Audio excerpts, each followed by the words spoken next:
Hi guys, मैं राजविंदर और आज हम बात करेंगे कि ओसीडी की ट्रीटमेंट में माइंडफुलनेस क्या रोल प्ले करता है।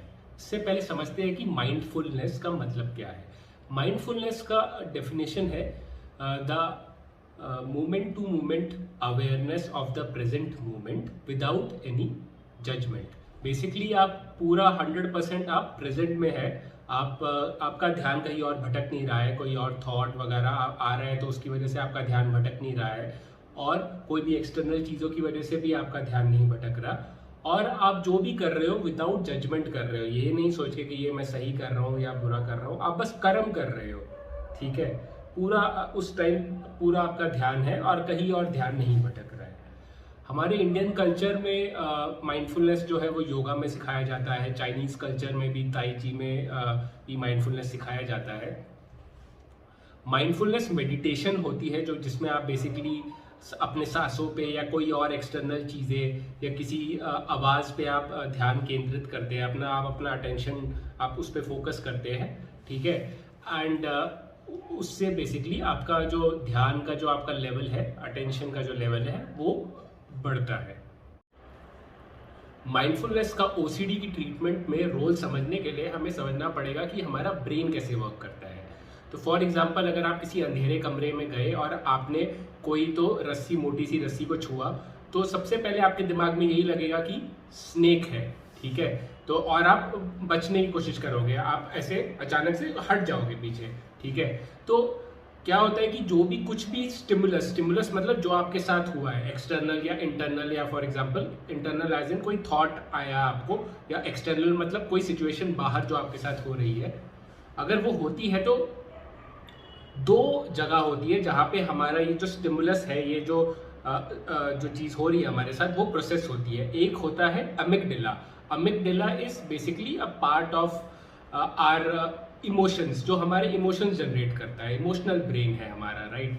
एंड जो सेकंड है is cortex. Cortex is our basically the human part और द लॉजिकल पार्ट, जो हम लॉजिकल थिंकिंग में हमारी हेल्प करता है। तो amygdala is the low road.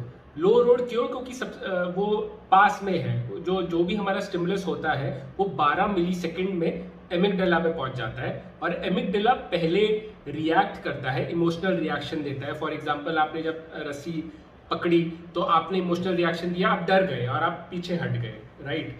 And हमारा जो कॉर्टेक्स है, ठीक है, जो सेंसरी कॉर्टेक्स, जो हमारे सेंसेस से कनेक्टेड है और जो रैशनली लॉजिकली सोच समझ के जो डिसीजन लेता है, उस पे अराउंड 30 to 40 मिली सेकेंड के बाद हमारा जो स्टिमुलस है वो पहुंचता है और वो उसके बाद रिएक्ट करता है। तो अगर आप अंधेरे में गए, आपने देखा अरे रस्सी है, स्नेक तो नहीं है, और उसके बाद फिर आपने हिम्मत करके या थोड़ी अपने मोबाइल से लाइट मार के अगर आपने देखा अरे ये तो रस्सी है, ठीक है, आप थोड़ा पहले आप डर जाओगे, फिर आप सोचोगे कि नहीं यार, मैं ज़रा मोबाइल की लाइट देखकर एक बार देख लेता हूँ कि ये असली में सांप है या नहीं है। जो ये सोच समझ के जो डिसीजन लेने वाला जो आपका पार्ट ऑफ द ब्रेन है, दैट इज द कॉर्टेक्स। ठीक है, तो आप देख रहे हो कि हमारे जो इमोशनल ब्रेन है वो पहले रिएक्ट करता है, और हमारे इमोशंस, जो हमारे इमोशनल ब्रेन है वो कहते हैं कि it is around 5 times stronger than our rational brain. तो ज़्यादातर हमारे इमोशंस ही हावी पड़ते हैं, राइट। एंड ओसीडी भी, जैसे मैंने पहले ही बोला है कि it's a feeling, it's a emotional problem. आपको पता है कि फॉर एग्जांपल कंटामिनेशन ओसीडी की, आपके हाथ खराब नहीं है, आपको पता है कि इसमें जर्म्स नहीं है, आप अभी अभी धो के आए हो हाथ, बट तो भी आपको वो इमोशन, वो एंग्जाइटी वाला इमोशन रहेगा, और उस एंग्जाइटी को भगाने के लिए आप वापस हाथ धोने जाएंगे। ठीक है, तो emotions is the issue, emotional regulation, dysregulation is the issue. एक और जो बात है जो जिससे आप समझेंगे इस चीज़ को, इसकी जो हमारा ब्रेन है, ब्रेन के जो दो पार्ट है जो कॉर्टेक्स के, एक है डोर्सोलैटरल प्रीफ्रंटल कॉर्टेक्स एंड दूसरा है मीडियल प्रीफ्रंटल कॉर्टेक्स। तो जो MPFC है, मीडियल प्रीफ्रंटल कॉर्टेक्स, वो हमारा सेल्फ अवेयरनेस, जो बेसिकली हम अवेयर होते हैं कि हमारे साथ क्या हो रहा है, हमारे एक्सटर्नल में क्या हो रहा है, जो हमारा ध्यान है, जो हमारा अटेंशन है, वो केंद्रित करते हैं, वो फोकस करते हैं जगह पे, ठीक है। और जो DPFC है, डोर्सोलैटरल प्रीफ्रंटल कॉर्टेक्स, वो हमारा जो रैशनल ब्रेन है, जो लॉजिकल, जो थिंकिंग ब्रेन है, जो हम सोचते हैं, ठीक है। आप अगर पिक्चर में देखोगे तो जो हमारा MPFC है that is connected with amygdala, but जो हमारा रैशनल लॉजिकल ब्रेन है वो it is not connected with amygdala. तो चाहे आप कितना भी सोचो, आप चाहे कितना भी अपने आप को समझाओ लॉजिकली कि यार मेरे हाथ गंदे नहीं है, या फॉर एग्जांपल हार्म OCD में कि मैं किसी को मारना नहीं चाहता हूँ, वो थॉट्स आ रहे हैं but I do not want to kill anyone, पर तो भी आप अपने आप को नहीं समझा पाओगे क्योंकि हमारा जो ब्रेन ही ऐसा बना है, ठीक है। सेल्फ अवेयरनेस, जो अवेयरनेस है that is connected with amygdala. For example जब बोला जाता है ना कि अगर आप एंग्री हो गए हो, आपको गुस्सा आ रहा है, आप 1 से 10 तक गिनो, 1 to 10 तक, तो वो जो 1 to 10 तक गिनना है ना, वो आपके जो इमोशन को कम करता है, ठीक है। इमोशन थोड़े कम हो जाते हैं और हमारा जो अवेयरनेस है कि हम यहाँ पे है, ठीक है, मुझे थोड़ा गुस्सा आ रहा है, वो 1 to 10 से हम अवेयर भी हो जाते हैं, हमारा जो MPFC part of the brain है वो एक्टिव हो जाता है। तो इसी की वजह से मेडिटेशन जो है वो बहुत ही मतलब मेडिटेशन या mindfulness it's very important, and meditation is basically अ जरिया, एक तरीका है माइंडफुल होने का। अब मैं बात करूंगा कि बेसिकली मेडिटेशन के या माइंडफुलनेस के व्हाट आर द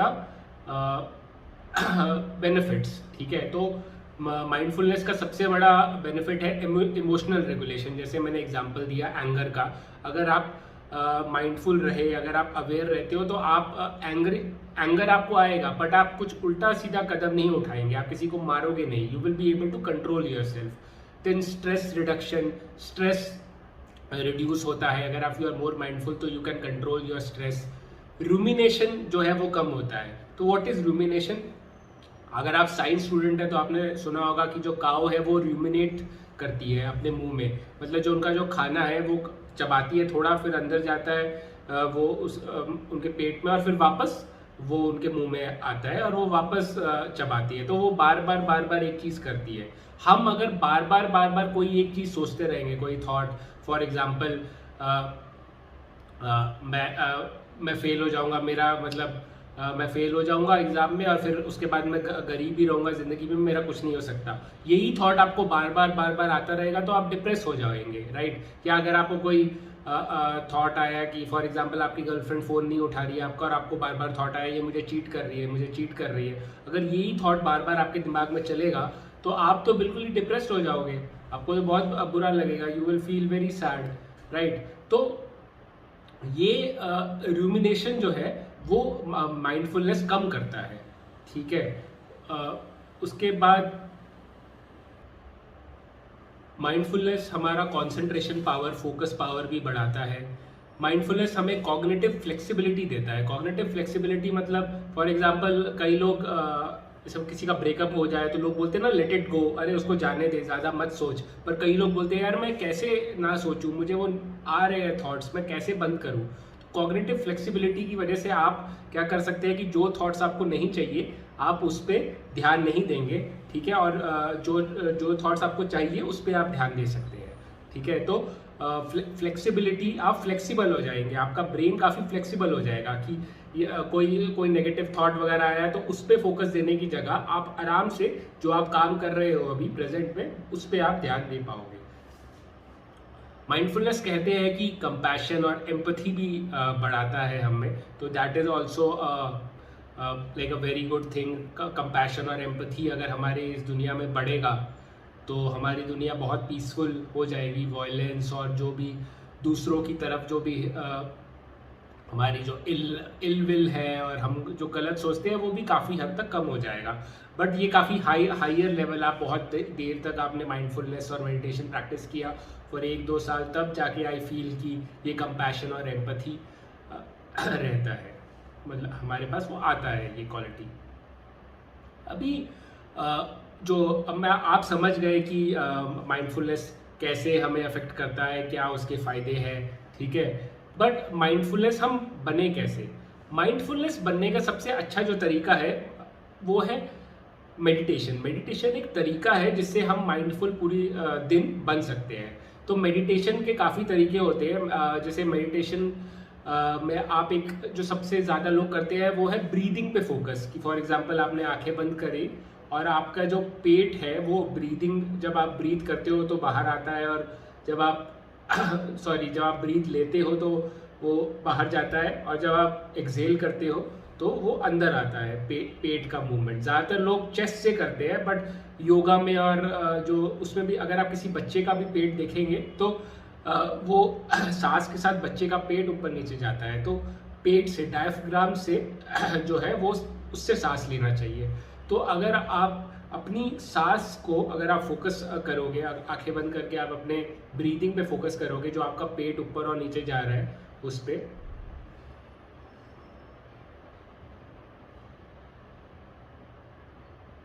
तो यही मेडिटेशन है। बट मेन फंडा ये है कि आप जब ये आप फोकस करने की कोशिश करोगे तो आपको बहुत सारे थॉट्स आएंगे।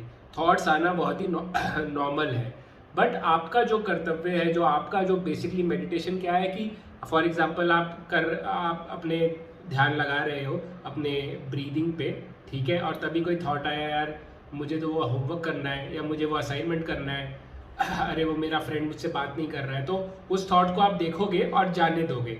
फॉर एग्जांपल जो ज़्यादातर टीचर्स जो है वो बोलते हैं कि या तो थॉट्स को और फीलिंग्स को जो भी आ रही है मेडिटेशन के टाइम पे, उनको एक कार्स की तरह सोचो कि एक रोड पे कार जा रही है, एक कार आई, एक थॉट आया, उसको जाने दो। या तो एक cloud in the sky, blue sky है और क्लाउड आ रहा है, तो क्लाउड जाके मतलब it will just float away, ठीक है।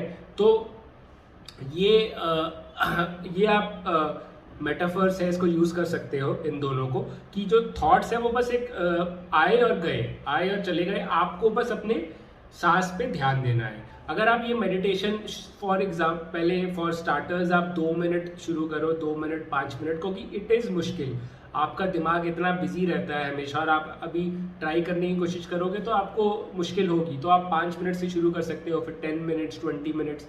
I mostly do for 8 to 10 minutes.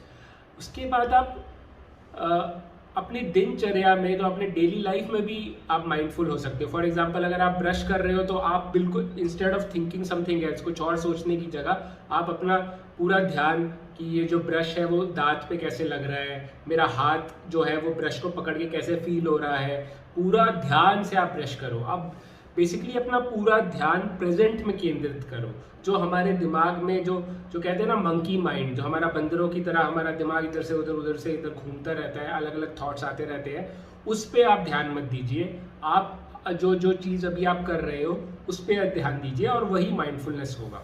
ये जो माइंडफुलनेस है वो हमारे ERP और जो एक्ट जो मैं आगे बताने वाला हूँ वो भी, उसमें भी बहुत यूजफुल है। क्योंकि अगर आपको कुछ भी डिसीजन लेना है, कुछ भी अगर आपको एक्ट करना है, फॉर एग्जांपल ERP में अगर आपको एंजाइटी फील करनी है तो you should be in a place of stability जब आप वो एंजाइटी फील करोगे। तो इसी के लिए माइंडफुलनेस आपको वो ग्राउंडेडनेस, वो आपको एक स्टेबिलिटी, वो स्थिरता प्रोवाइड करता है इमोशनली।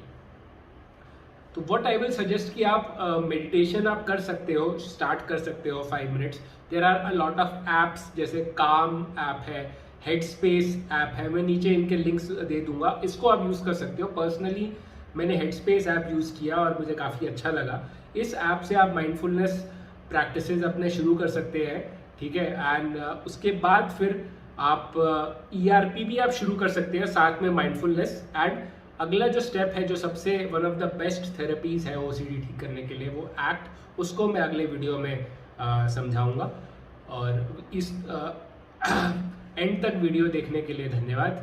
और चैनल को आपने सब्सक्राइब नहीं किया है तो सब्सक्राइब कीजिए। मैं ऐसे मेंटल हेल्थ और ऐसे ही नॉलेजेबल वीडियोस लाता रहूँगा। और देखने के लिए धन्यवाद। Thank you.